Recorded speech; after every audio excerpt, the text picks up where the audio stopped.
May sasamang mga evacuees Albay sa Cash for Work program na gagawin ng Department of Social Welfare and Development, katuwang ang lokal na pamahalaan.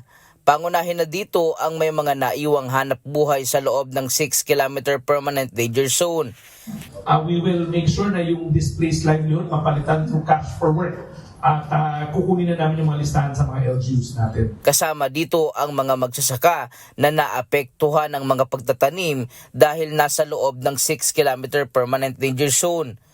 Nakakadagdag din ang mga abo na nakakasira sa mga pananim kaya nalalanta at hindi na mapakinabangan. Isa pa dito ay ang mga nag-aalaga ng hayop sa loob ng danger zone.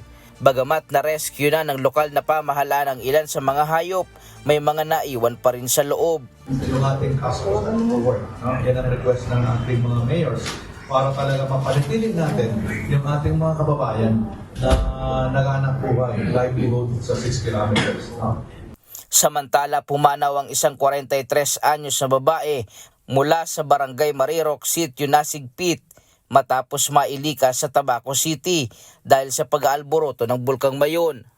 Dati nang may karamdaman ng biktima at noong Enero 8 ay inilipat sa Bicol Regional Hospital and Medical Center sa Legazpi City, subalit pumanaw ito noong Enero 10. Agad namang nagpaabot ng tulong ang DSWD Bicol, kabilang ang psychosocial at funeral support.